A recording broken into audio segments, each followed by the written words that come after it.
Buenas tardes. Muchas gracias por haber venido a la presentación de El lector de almohadas, novela de Pepa G. Lillo, que hoy nos acompaña y que será presentada por José Luis Díaz Caballero, crítico literario y también es escritor. Gracias a la red de bibliotecas municipales del Ayuntamiento de Madrid por acogernos en su casa, en la Biblioteca Iván de Vargas, y a todos ustedes por acompañarnos. Puedo darnos, aunque luego José Luis haga la presentación, sí me gustaría dar unas pinceladas sobre la trayectoria de Pepa. Pepa G. Lillo es una escritora de Toledo que toca muchos palos dentro del mundo cultural. Yo creo que Pepa G. Lillo es un ejemplo de lo que es la interdisciplinariedad del discurso artístico. Es música con el grupo Etnos Atramo, es música tanto de percusionista como voz, ¿verdad? Es también escritora no solo de esta novela, sino que ha publicado otras obras, tanto una epopeya, un Macleo o un libro infantil, participa también en el Festival ENI, y como digo, es un ejemplo de lo que es la representación, la mezcla de distintas facetas culturales. Nos presentó este original hace unos años. Nosotros conocimos a Pepa en su faceta musical, como miembro junto con Gabriel Navalón del grupo Etnos Atramo. Y en las presentaciones de Begoña González, de la novela del siglo de Begoña González, coincidimos varias veces con Pepa cuando ella cantaba, y conocías la interpretación musical de las armonías, creo recordar, y demás, ¿no? Y bueno, y un buen día nos llegó el original, lo leímos y nos fascinó.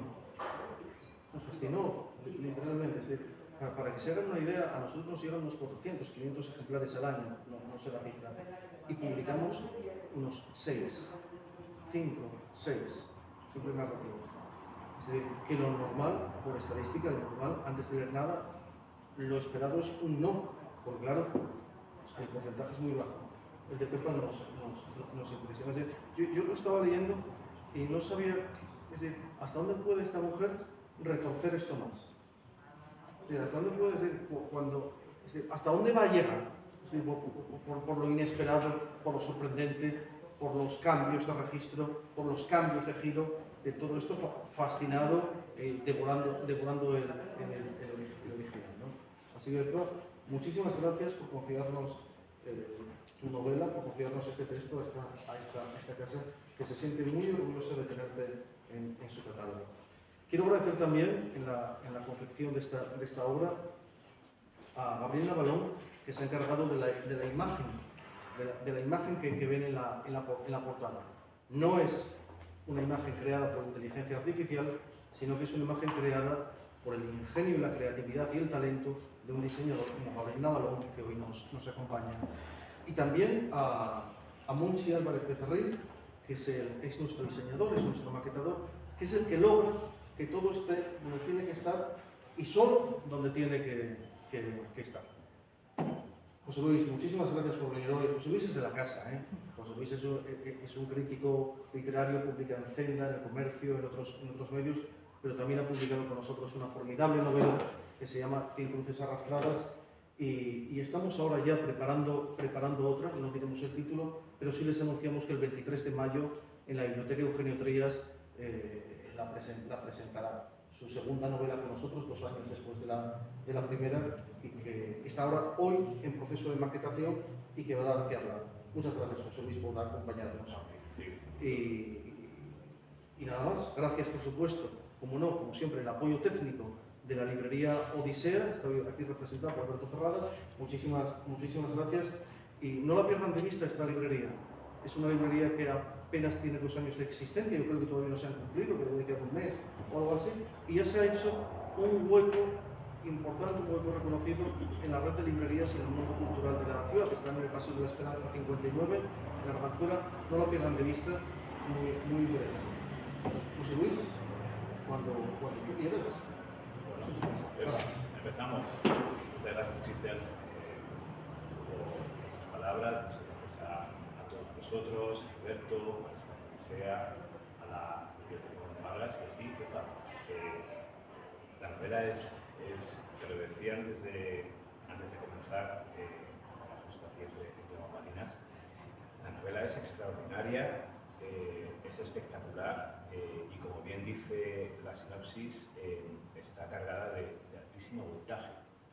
Entonces, antes de que entremos en ella y que nos puedas explicar, sin descifrar demasiado, porque es muy difícil hablar de una novela, especialmente de esta, sin caer en spoilers, vamos a utilizar el anglicismo, pero antes de todo, tengo una serie de preguntas por hacer. ¿De dónde nace la idea del lector de almohadas? Sé que es una pregunta muy manida, una especie de pregunta de cajón desastre, pero como es una novela no compleja, pero sí con muchísimas líneas de lectura, por decirlo así. ¿De dónde nace esta novela? ¿Cómo surge? ¿Cómo dices? Aquí hay una idea, necesito saber. Pues muy fácil. Vamos a ver, estaba en una encrucijada, estaba escribiendo otra cosa y no podía continuar. Me había atascado y me fui esa noche a la cama total y absolutamente frustrada porque no encontraba el camino. Hay veces que pasan. Entonces me acosté, yo duermo abrazada a mi almohada y en ella puedo descargar toda esa frustración, ¿no? Y no creo que sea la única que lo hace. Entonces, en ese momento pensé en la cantidad de gente que a lo mejor estaba haciendo eso mismo, ¿no? Y en lo suculento que podría ser conocer esos secretos. Y de ahí nació la idea. Yo normalmente no parto de un esquema o de algo predeterminado y estudiado. Yo simplemente se me ocurre una idea y la desarrollo. Vamos a decir, no sé cuántos de vosotros habéis tenido la oportunidad de leer la novela. ¿No? Claro, sí. Bueno, dices que no tienes un esquema, no tienes una especie de escaleta ni de guión de la novela. No. Vamos a decir que la novela fluye en torno no a dos historias, sino a dos líneas. La línea del personaje principal, de Urrutia, ahora hablaremos de él, y aquellas historias que él lee. Sí. Son historias que en un momento determinado se cruzan y desembocan desembocan ambas en un espacio que no vamos a desvelar, pero que es extraordinario, con sus giros, hay muchísimos cambios, hay muchas esquinas en la novela y sorpresas cuando el lector las atraviesa. Me parece que es una novela tremendamente equilibrada, es decir, aunque no hayas pensado aunque no tuvieras un guión establecido, el modo en que transcurre la línea principal, esa investigación que hace de Urrutia, del protagonista, y esas historias que él sueña o lee en paralelo, caminan juntas o cabalgan juntas de una manera completamente sincronizada. ¿Cómo lo consigues? ¿Eso se consigue? ¿Eso es azar? ¿En algún momento te diste cuenta de esa...? Bueno, yo no sé cómo escribís los demás. Yo normalmente, ya te digo, me pongo a escribir. Lo que sí, siempre procuro un cauce. Lo que pasa es que un cauce principal. Y ese cauce principal suele tener distintos afluentes, ¿no? Pero son afluentes igual de cómodos que ese cauce. Y ese cauce yo le hago para el lector, para que él esté cómodo mientras lee. A eso hay que añadirle que lo principal, creo yo, para que una novela tenga enganche, es la creación de un personaje. Uno, normalmente, o por lo menos yo así lo hago. Y ese personaje tiene que tener unas características especiales. No puede ser un hombre corriente, aunque a simple vista, como es el caso, lo parezca. Tiene que tener algo especial. En este caso, más que un don, yo creo que es... No lo veo como una virtud. De hecho, el personaje no lo ve como una virtud lo que él tiene, ¿no? Esas capacidades que él consigue. Yo más lo veo como una maldición. Entonces, a partir de ahí, la fantasía no tiene límite. No puede haber ningún tipo de censura en la fantasía, por ejemplo, ¿no?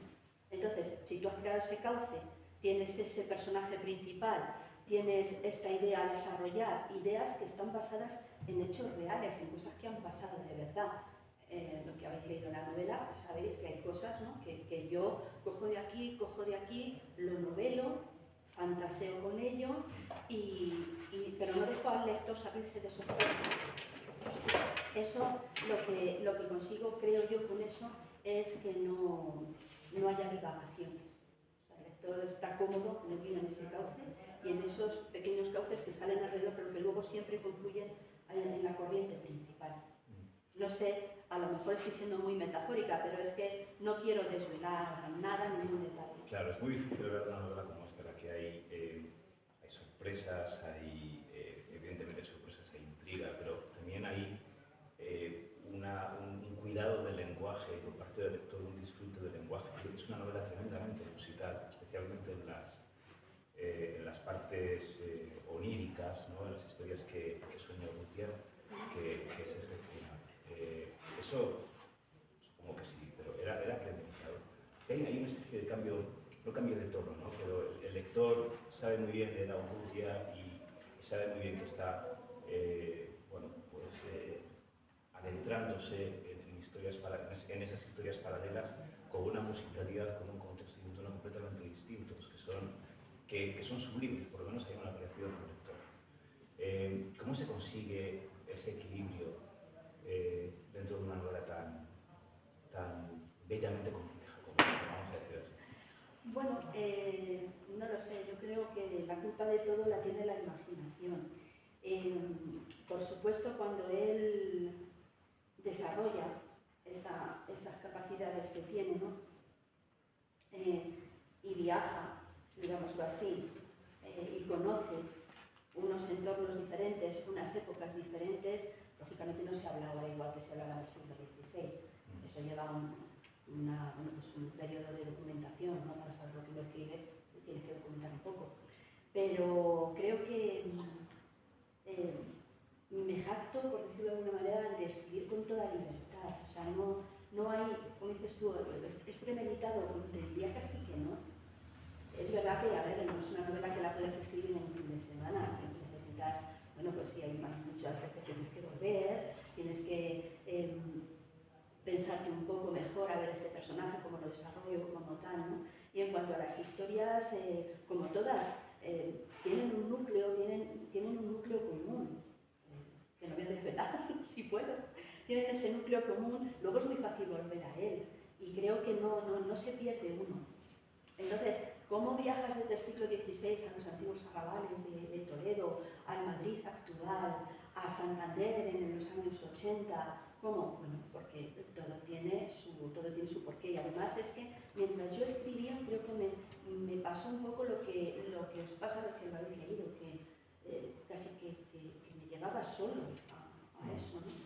Lógicamente, cuando yo pensé en la idea principal,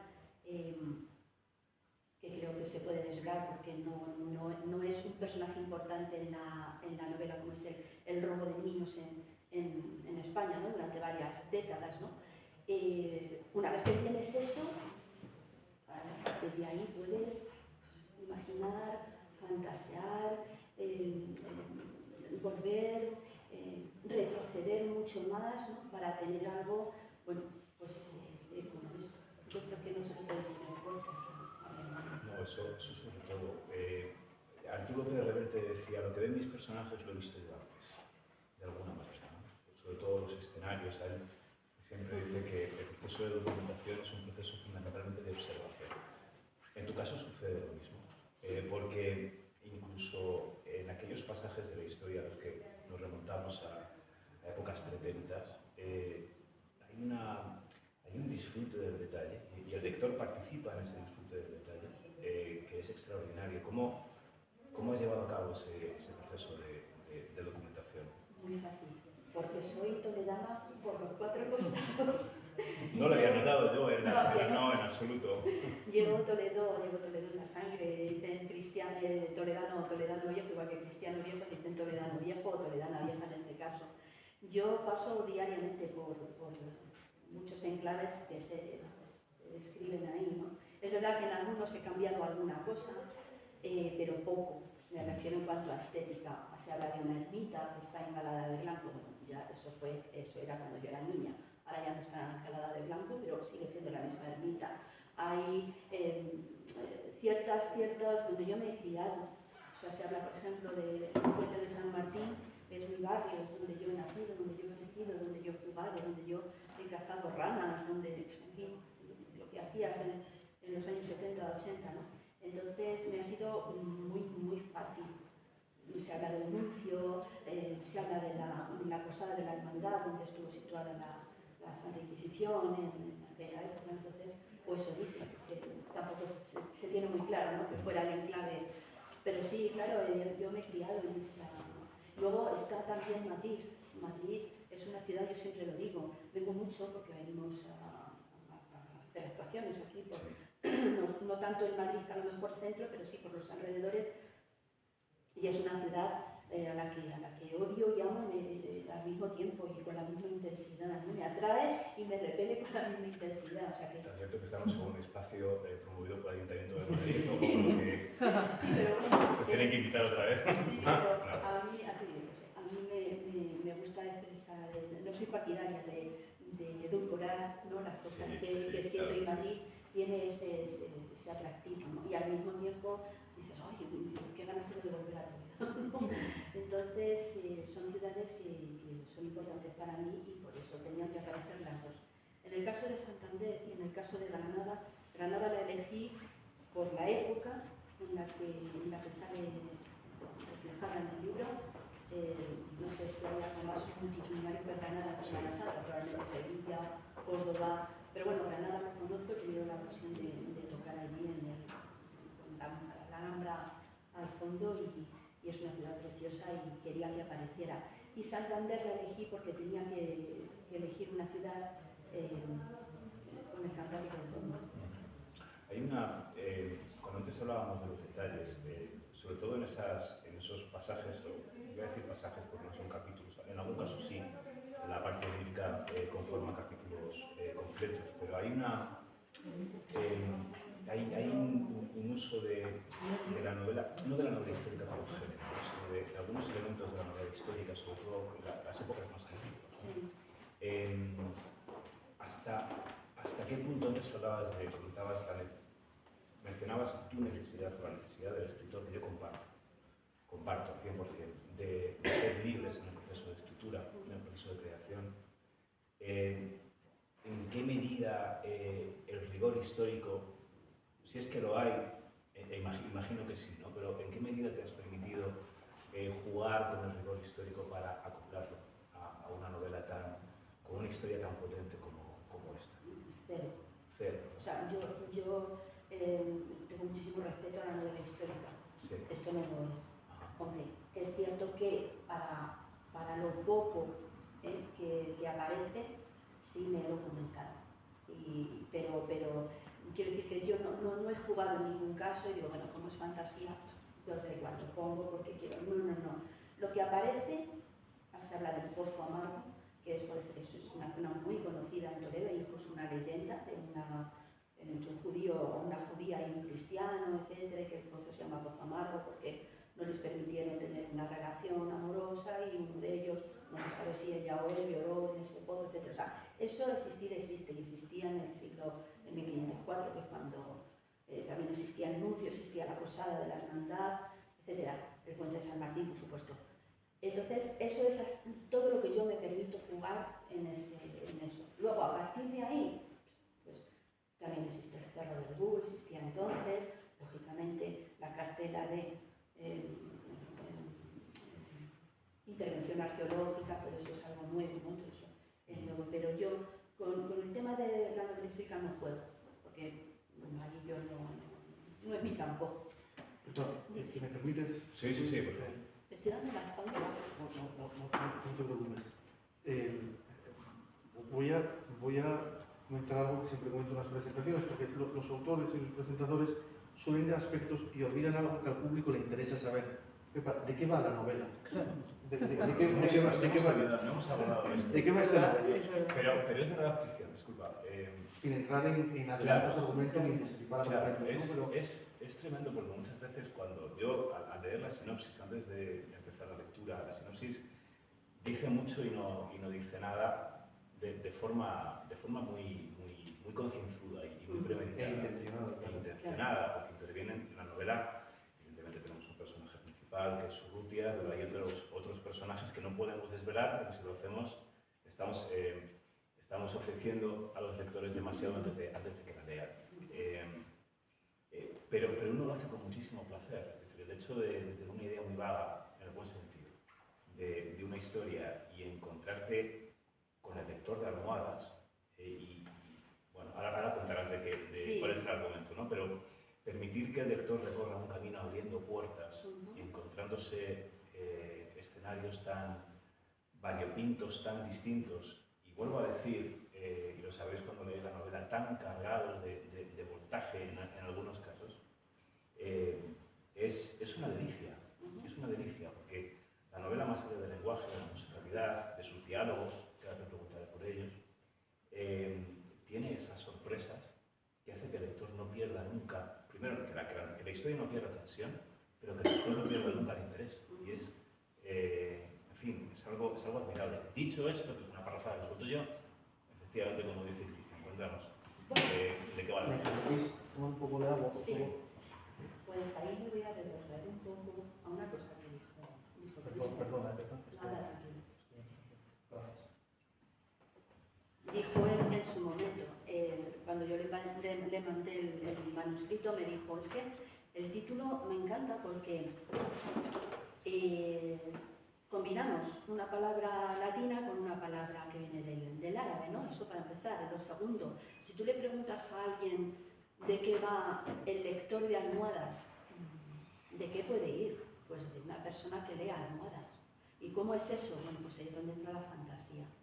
Sin desvelar mucho, pues es una persona absolutamente execrable, una persona de lo peor que os podáis encontrar por la calle, y sin embargo ha sido bendecido, por decirlo de alguna manera, ¿no? Y no doy puntadas sin hilo, digo lo de bendecido por un motivo, ¿no? Pero lo tenéis que leer. Con un don que le hace aprovecharse de eso que os decía yo antes. Y si yo, abrazada el otro día a mi almohada, cuando se me ocurrió la idea, pudiera leer lo que descarga en ella mi vecino de abajo, ¿no? Los secretos de enfrente, o los secretos, las mentiras, las confidencias de alguien poderoso, de, yo qué sé, el presidente del gobierno o el papa, ¿no? ¿Qué podría yo hacer con todo eso? Bueno, pues de eso va el lector de almohadas, ¿no? Claro, absolutamente fantasía. Ojalá se pudiera llevar a cabo. No te espera nada porque está en la primera página, cuando en la primera página se va a ver cuando el protagonista, cuando se acuesta por primera vez en una cama que no es la suya, con apenas 10 años, va a captar en su mente los pensamientos que tuvo la última persona que durmió en esa almohada, por mucho que se haya lavado la almohada, muchos años que han pasado. Y a mí esa genialidad, una de las cosas que me fascina por tu ocurrencia, ¿no? Y a partir de ahí, claro, se puede utilizar para el bien o para el mal. Urrutia lo utiliza para el mal, sí. Pero también Urrutia tiene más de una cara, ¿eh?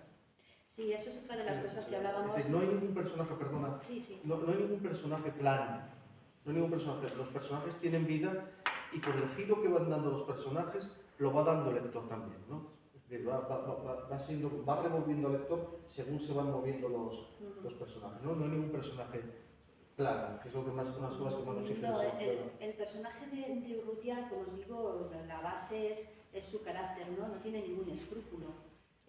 Por desgracia hay personas así, yo he conocido personas así, ¿no?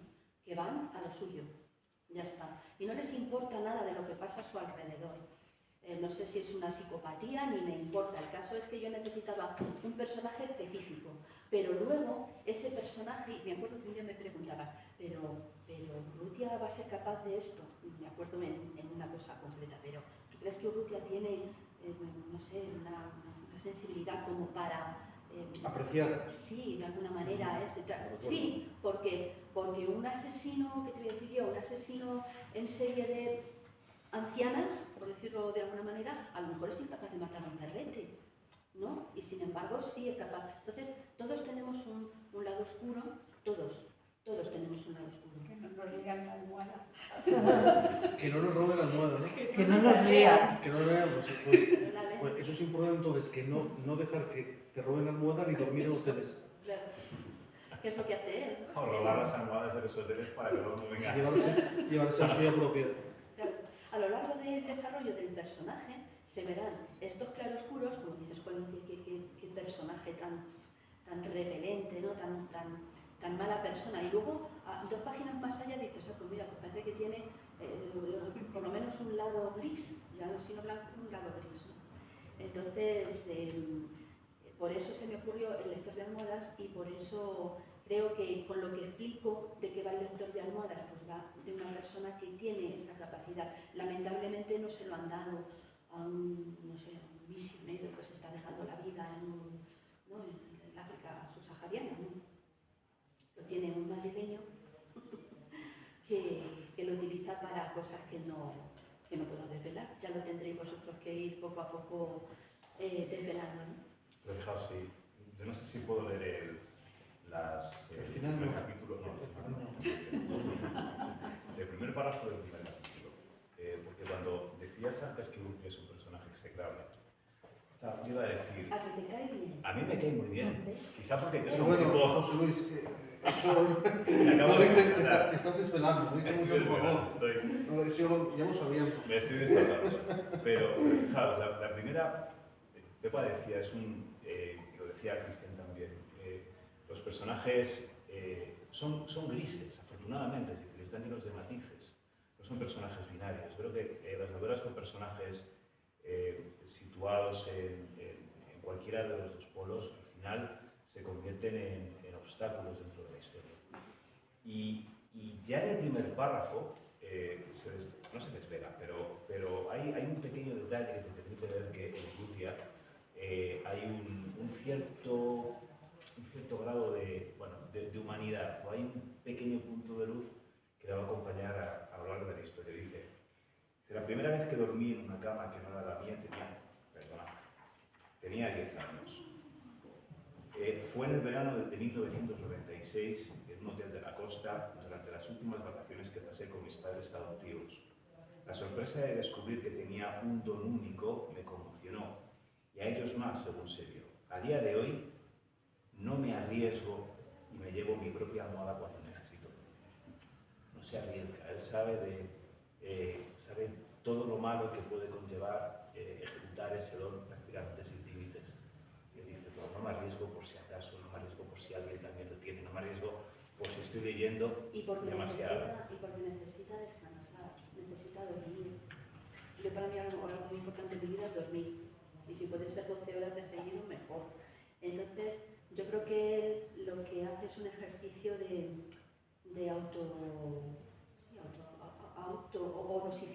dosificarse, cuando necesita dormir y tiene que viajar, se lleva su propia almohada, que es en el único sitio, pues es la única almohada donde no puede leer nada, ¿no? Cállate que ya iba a decir algo que no. Yo también iba a decir algunas cosas, pero no quiero que nadie ni siquiera intuya. Entonces me voy a callar y ya porque es fácil intuir, ¿no? Si avanzamos mucho en esto. Pepa, los diálogos, yo siempre he pensado que los diálogos o agilizan la novela o ayudan al lector a disfrutar de la historia o la entorpecen. Yo creo que uno de los ejercicios más complicados de un escritor es el manejo o la correcta dosificación del diálogo. Los diálogos en esta novela son frenéticos, en el buen sentido, es decir, son diálogos rápidos, pero que no pierden profundidad y ayudan a que el lector tenga una idea mucho más clara, o ayudan a esclarecer el carácter de los personajes. ¿Te fue difícil alcanzar ese tono en la construcción de los diálogos? Yo creo que no. Yo creo que eso se lo debo a mí me gusta mucho leer cómic. He leído mucho cómic. Y yo creo que la trepidancia, sí, ¿sabes? De los cómics, en los cómics prácticamente no hay, como se diría en cine, voces en off, o, ¿sabes? No, es todo pum, ¿no? Y además frases muy cortas, muy directas, ¿no? Porque si no cabe te están contando la mitad de lo que tienes que saber con el dibujo y la otra mitad te lo están contando con el diálogo. Yo así imaginé lectores nuevas. Casi todo lo que escribo es así, es con diálogos muy... y hay que saber también, a lo mejor, intercalarlos en el momento adecuado. Después de una gran parrafada necesaria, a lo mejor que tienes que explicar tal en la trama, luego tienes que refrescar esa escena con un diálogo fresco, para la redundancia, con frases cortitas, y además creo que es un lenguaje, excepto en la parte a lo mejor donde se van a Toledo en el siglo XVI, muy llano, muy de palabrotas, eso tuvimos que multiplicarlo.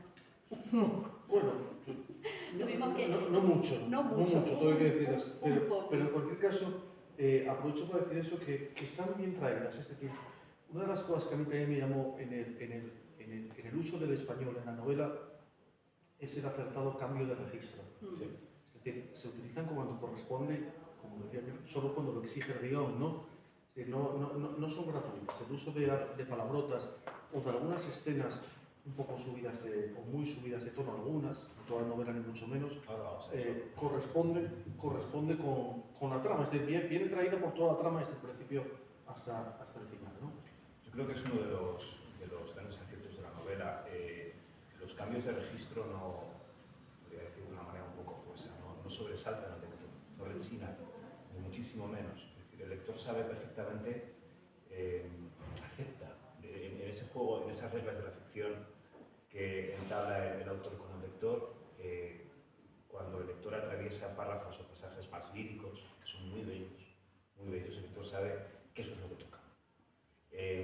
Cuando se enfrenta a un diálogo trepidante con un vocabulario correctamente soez, porque lo exige evidentemente la situación y el estado de ánimo de los personajes, sabe perfectamente el lector que eso es lo que toca.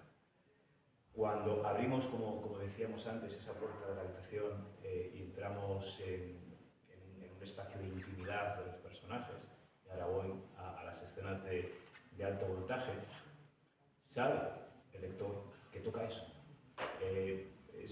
Como decía, uno de los grandes aciertos es permitir que el lector sepa o convencerle de que lo que está leyendo es lo que debe leer. No hay otra cosa que podría leer, no hay alternativa. Esta es la historia y este es el registro, o los distintos registros en cada pasaje de la historia que corresponde. Te preguntaba al principio si eso te era difícil, ¿no? O sea, muchas veces los escritores, cuando nos adentramos en el proceso creativo, necesitamos tener como una especie de tono en la cabeza que nos acompaña durante toda la novela. Eso decía Cortázar, necesito leerme. Si no me leo, no estoy seguro, no estoy convencido de que pueda haber una historia. Y apropiándome del término de lectura, ¿no? Pues, sabiendo que aquí hablamos de leer, porque el personaje lee. Sí. ¿Cómo gestionaste esos cambios de registro? ¿No? Decían, bueno, tenía varias historias, las historias fluían en paralelo, luego se entrecruzan, pero ¿cómo es ese cambio de registro? ¿Cómo es pasar, por ejemplo, de lo más explícito a lo más lírico? ¿Cómo se produce, cómo gestiona el autor eso?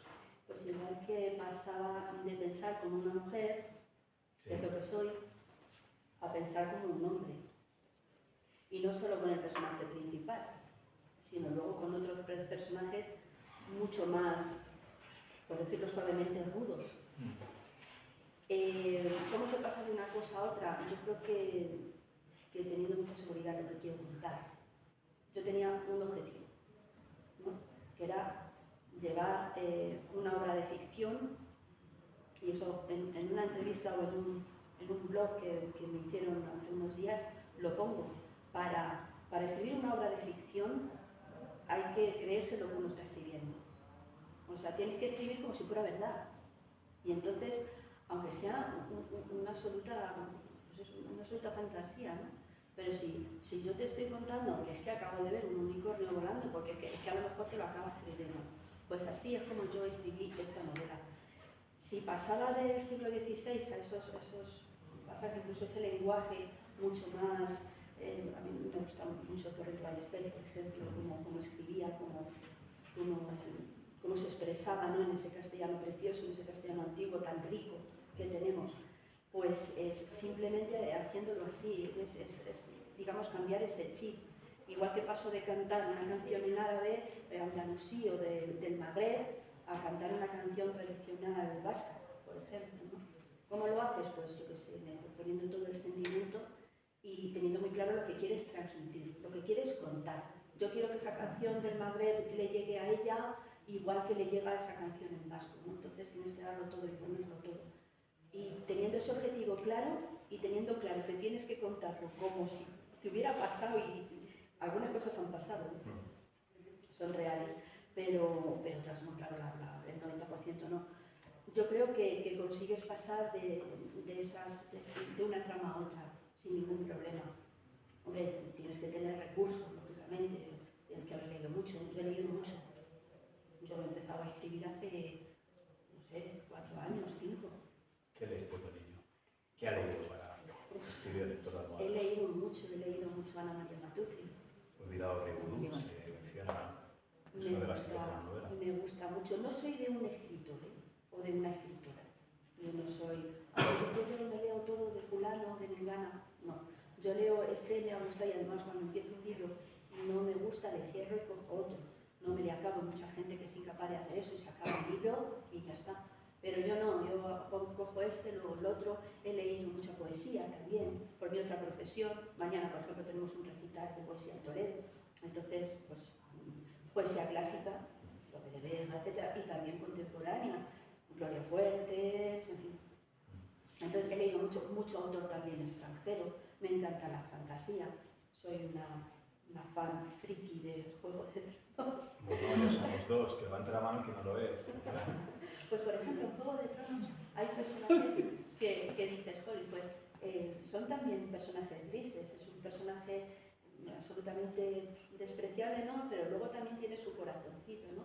Y eso es lo que le llega a la gente, porque no todos somos buenísimos, a pesar de las apariencias, ¿no? Ni todos somos malos. Hasta la peor persona siempre tiene un lado bueno. Y en los buenos, y me voy a incluir, tenemos siempre un lado oscuro. Y también hay que escribir sobre eso, sobre el lado oscuro de las cosas. Pepa, ¿qué tiene el sueño? ¿Qué tiene lo onírico?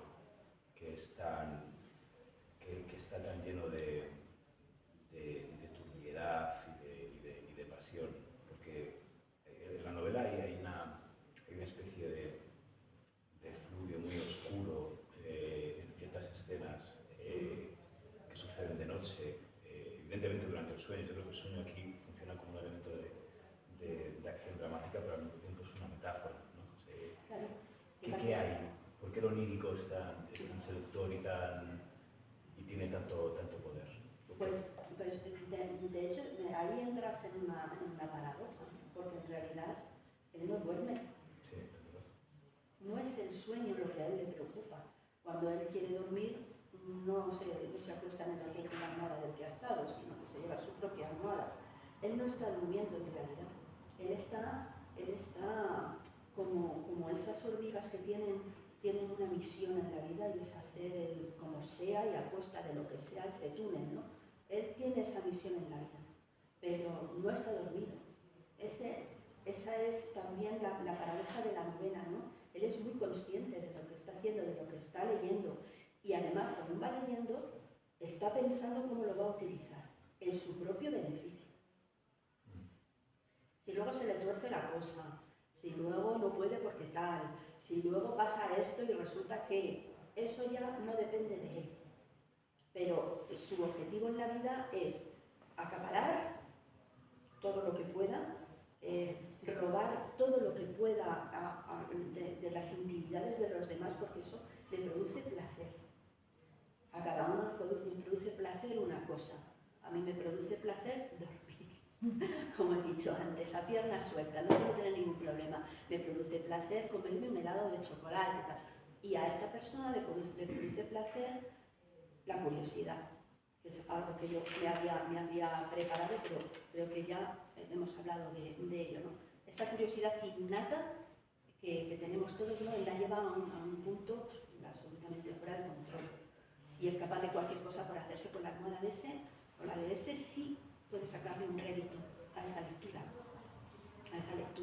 de la almohada, ¿no? un punto de cierto misticismo en la historia que es muy bello y además que ensambla muy bien con ciertos decorados. No vamos a decir qué grado de misticismo y en cuál de los lados, evidentemente, pero háblanos de ella, porque tiene un punto, quizá los pasajes históricos, ¿no? pero también los actuales, ¿no? Cuando interviene de repente un personaje del que no vamos a hablar. Pero era buscado, te interesaba ese... Estoy metiendo el dedo en la llaga cuando hablo de misticismo. ¿No? Sí, claro, lo que pasa que no sé si caes ahí en la misma paradoja que antes con el sueño. Sí, puede ser. O en realidad no es misticismo, sino todo lo contrario al misticismo. Lo que pasa que como va todo unido, va todo en el mismo paquete. A ver, nosotros respondemos por regla general, en España, estoy hablando en España, por regla general, respondemos a una religión impuesta, ¿no? Yo no he podido elegir, no sé los demás, normalmente no hemos podido elegir, ¿no? Tenemos pues unas tradiciones, luego también hablaré de ellas, tenemos una cultura, tenemos unas fes, ¿no? en plural, de las que no hemos podido escapar, estamos ahí y tal. Pero este personaje de Urrutia, que ha tenido esa misma experiencia impuesta, ¿no crees que en lugar de ahondar en ese misticismo, lo que hace es una huida hacia adelante, como si pudiera escapar de él, de la mente? No miro, como hacen los avestruces, no miro, no hay esto, no hay lo otro, no, está, existe, tienes que convivir con ello y además te ha de alguna manera, endurecido y además influido en toda tu vida, ¿no? El que diga que no, ahora podemos elegir. Ahora yo digo, pues yo ya no me siento católica o no me siento budista o lo que sea, ¿no? Pero antes, hace unos años, no podíamos elegir, ¿no? Y él no pudo elegir. Entonces ese misticismo, no sé si se me queda un misticismo, es, como digo, una huida hacia adelante de no querer eso, aunque lo tiene en vena.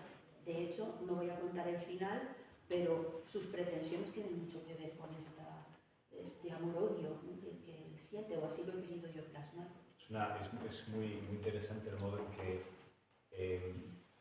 la causalidad en la novela, quizá en todas las historias, pero específicamente, concretamente en esta, se va desentrañando a lo largo que avanza la historia. Uno comprende cada vez más a Urrutia y cuando llega al final lo comprende del todo. Sí. Es algo muy interesante. Por eso decía al principio que cuando decías, le ponías la etiqueta a Urrutia de ser un personaje execrable, que lo es, evidentemente, o por lo menos lo es en su punto de partida, sin dejar de serlo, ¿no? Pero lo bueno es que uno permite que el lector pueda comprender, que yo creo que es el objetivo de todos los escritores, ¿no? Esta es la situación, estos son los personajes, ¿no? Esta es la causalidad que lo ha llevado de un punto concreto a otro, observarlos y entenderlos, ¿no? Y yo creo que eso la historia no sé si estás de acuerdo, pero sí, estoy de acuerdo. No, además es que creo que el personaje, uno de los personajes que salen en paralelo, ¿no? Porque hay varios, está Urrutia como el cauce, digo, principal, y luego hay varios, ¿no? que van apareciendo. Uno de ellos que le acompaña desde el principio, incluso desde el mismo prólogo, es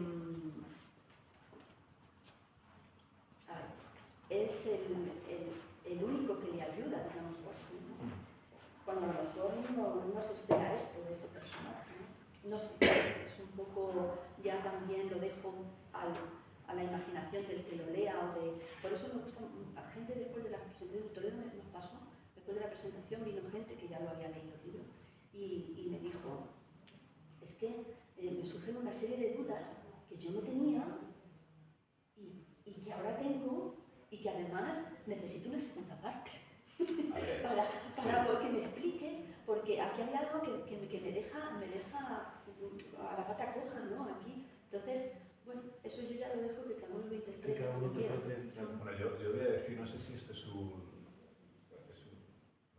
incentivo para que la gente lea El lector de almohadas, pero yo, evidentemente, yo tengo muchísimas preguntas y a mí me encantaría tener así, fuera de micro, una conversación larguísima sobre algunos de los personajes y... Algunas no te lo podría decir. Bueno, posiblemente, pero por lo menos impresiones de algunos de ellos. Lo que pasa es que no podemos hacerlo porque entonces destriparíamos la Sí. historia.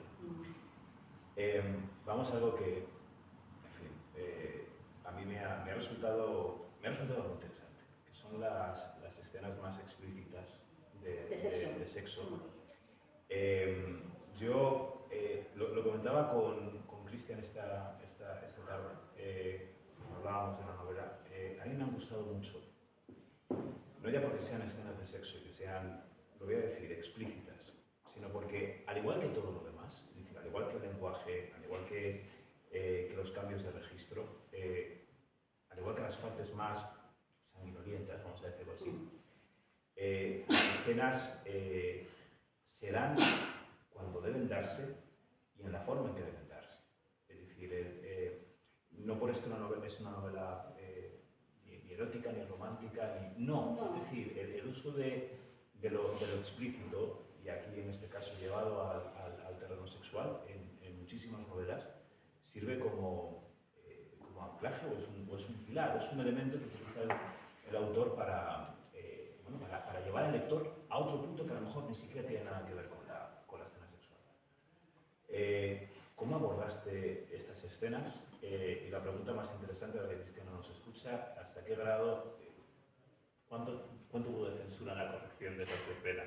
Si es que la hubo. Cristian niega con la cabeza, pero por favor que conteste la autora. He hablado más de escenas sexuales con Cristian en los últimos meses que con mi propio marido. Decía yo a Gabriel, digo, Jolín, he hablado más de penes, es así, de penes, de todas las diferentes maneras, ¿no te acuerdas? De denominar ciertas partes.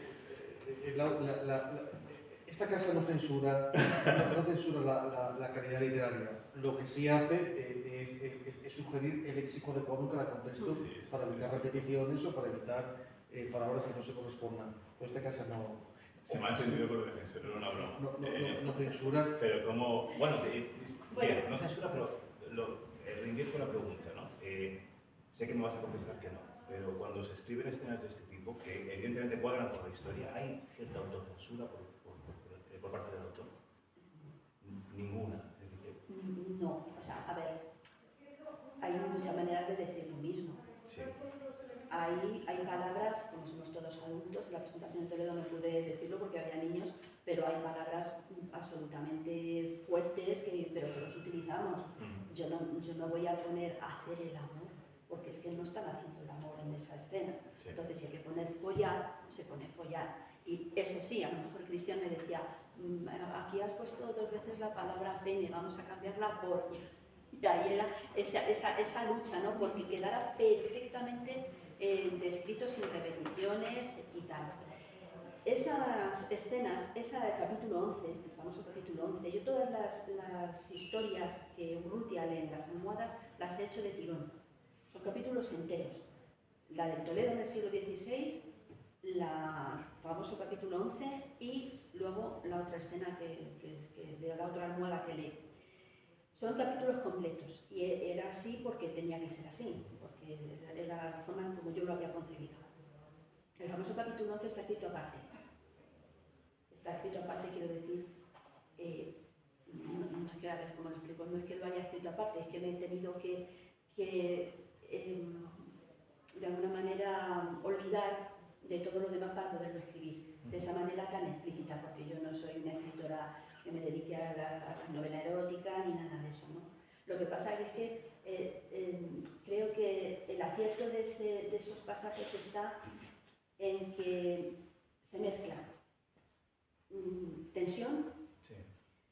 no solamente sexual, sino tensión de la trama, terror en ciertos momentos, el placer que nos puede dar leer algo bonito, que están haciendo 2 personas, y algo que está en el fondo y que está como en la barra de tareas intermitente. Ahí, que tengo esta tarea pendiente, que es el trato que se le da a las mujeres que son prostitutas.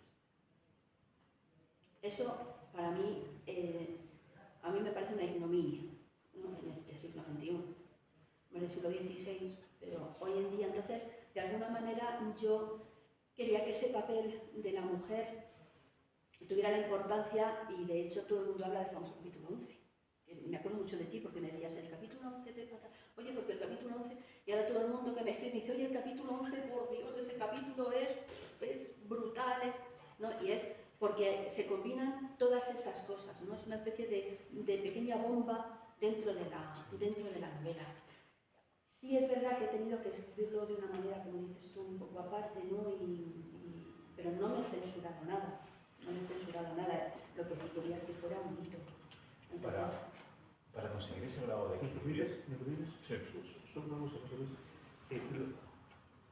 volviendo al tema de la censura y demás, lo que sí hemos querido ser honestos desde la casa, desde la editorial, porque está totalmente de acuerdo, ha sido en que nadie se llame engaños, ni que regale este libro para la primera comunión de su sobrino. Sino, y por eso no, por favor. en la contraportada hemos puesto claramente con escenas de alto voltaje en algunos pasajes. Es decir, y decimos algunos porque no es que sea una novela erótica como tú dices, sino que algunos, bueno, el capítulo 11, que nadie lo diría, pero comienza diciendo, hay un restaurante en Madrid donde hacen las mejores patatas bravas del mundo. Es decir, nadie diría lo que viene después, ¿no? Es decir, que eso se lo dejamos claro, el ritmo frenético, sensualidad o de alto voltaje en algunos fragmentos, ¿no? Sí. Para que nadie se llame Mario y sepa que es lo que se va a encontrar en las manos y no herir sensibilidades ni susceptibilidades de nadie. Que la gente sepa lo que tiene en la mano, ¿no? Yo quería preguntarte, Pepa, no sé, ¿cuántas veces, si es que se dio, reescribiste el capítulo? Y lo digo por lo siguiente, evidentemente mezclan muchas cosas, es el sexo porque tiene que haber sexo.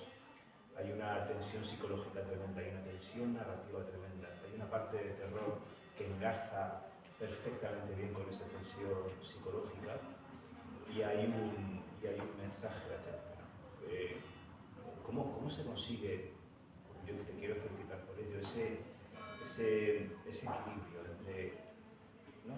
¿Cómo se aunan todos esos elementos y sale un capítulo tan redondo como ese? Porque no es fácil escribirlo.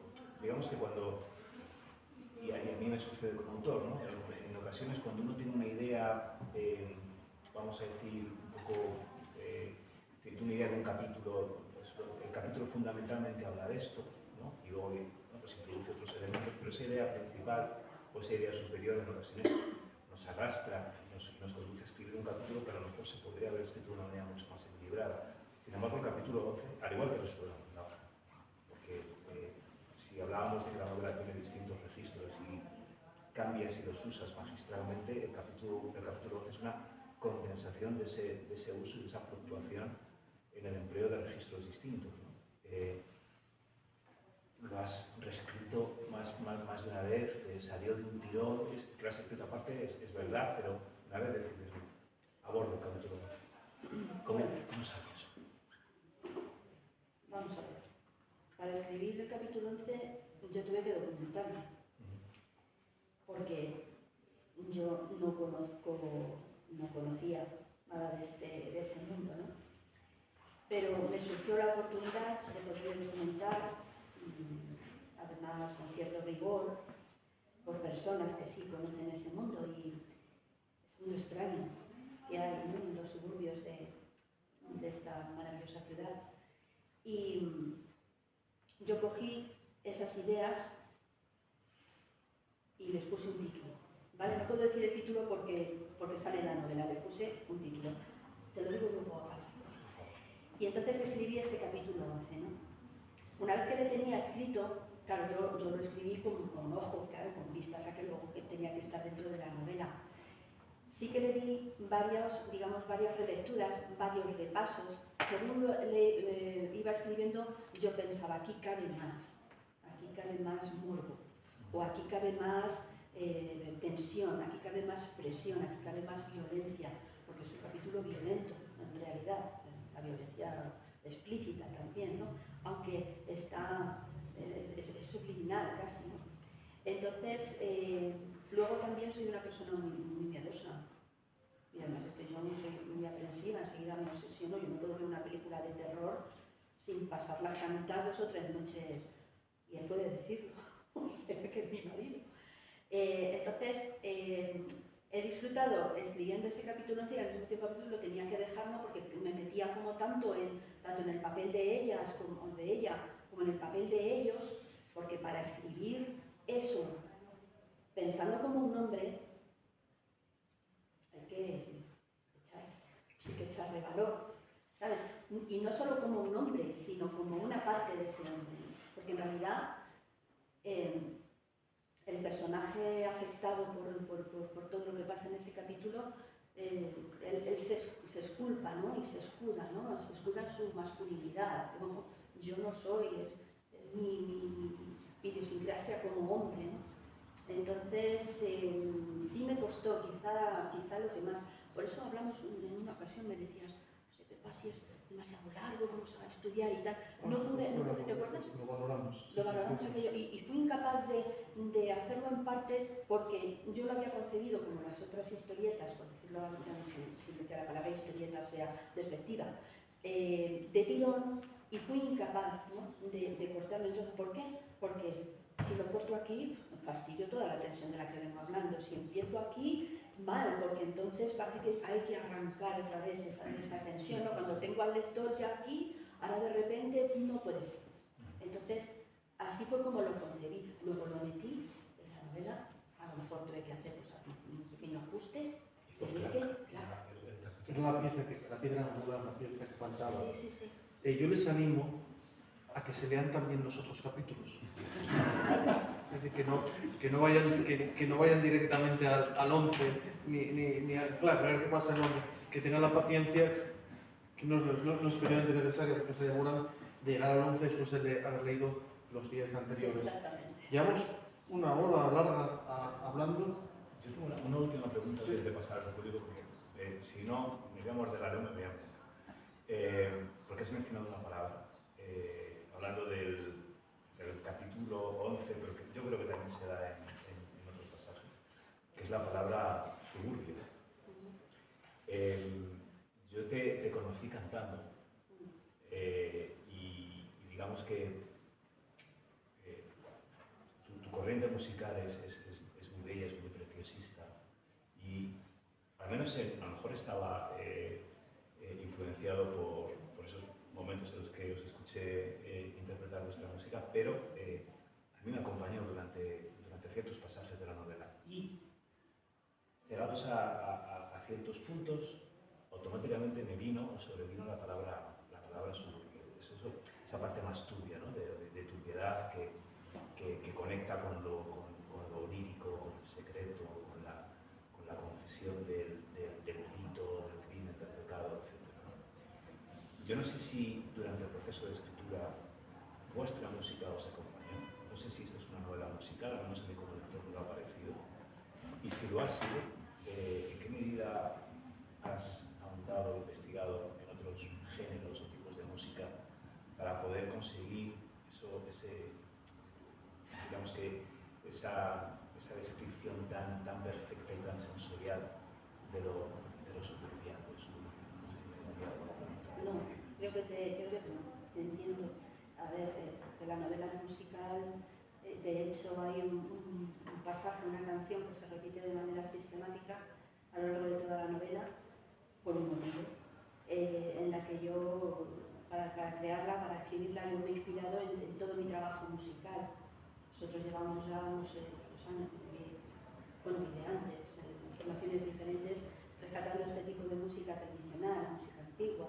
Nos hemos especializado en música de las tres culturas, la andalusí, la árabe, la judía, la hebrea, en las tres vertientes. Porque decimos hebrea y parece que solo está la sefardí, ¿no? Está la ashkenazí, que son la de los judeo-alemanes, los judíos alemanes del este de Europa, y la judeo-yemenita también, esos idiomas originales. Entonces, y luego la cristiana, que es la que de más cerca nos toca y que todos conocemos. No cristiana, y no hablo de musulmán, judío, en cuanto a religión, que también, porque en la mayoría de las canciones tradicionales siempre está la Virgen de no sé cuántos, o Alá es grande, ¿no? Y todo es Yahvé y todas esas cosas, ¿no? Entonces, tenemos la tradición tan metida dentro que no podía ser de otra manera que yo hiciera una breve inspiración para eso.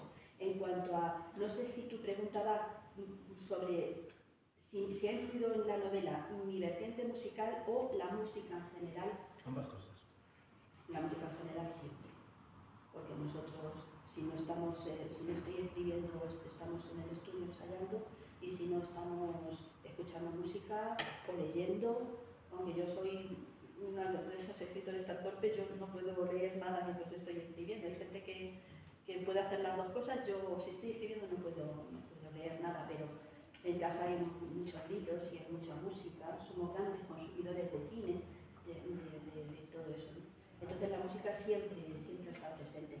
De hecho, la canción de la que os hablo, ¿qué pasa? Que no sé si aquí puedo cantar. Yo creo que sí, que Vamos a... puedo preguntarlo, pero no... Hombre, no voy a dar voces, voy a cantar el No creo que haya... Si nos tiene que echar que nos eche, pero por favor no. Cerramos con esa canción y antes estamos... Pues si queréis... ¿Pasamos así? Sí. Si alguien quiere preguntar algo antes de cerrar con esa pieza musical, si alguien quiere hacer un comentario sobre lo que se ha dicho o sobre lo que espera de la novela, y si no, pues nos despedimos. ¿El capítulo 11 está en la página? ¿Alguna pregunta queréis hacer? ¿Tenéis No, alguna curiosidad? solamente que me atrae muchísimo el título, como os he dicho al principio, y por eso solo te conocía en tu parte de cantante, pero claro, cuando has dicho que cómo eres tú como lectora, ¿no? Y que has dicho, bueno, yo no soy de, si a mí no me gusta, yo cojo el libro y lo cierro. Yo soy al contrario, o sea, que a mí no me gusta, yo lo acabo. Entonces esto me sorprende, ¿no? Porque digo, no sé, cuando has dicho esto, ¿crees que nos va a enganchar desde el primer momento, no? Porque si no, habrá gente que lo cuelgue y no llegue ni al capítulo 11. Yo escribo con la seguridad del que sabe que está ofreciendo algo de calidad, igual que cuando canto. Si no, no cantaría, y si no, no escribiría. Además, seguramente este señor me habría dicho, mira Pepa, en otra ocasión a lo mejor, pero yo estoy segura que el libro os va a enganchar. No lo digo yo solamente, que lo dice todo el mundo, lo dicen las críticas, lo dice este caballero, lo he dicho, lo dice Cristian, todo el mundo que lo ha leído. Yo escribo con esa premisa.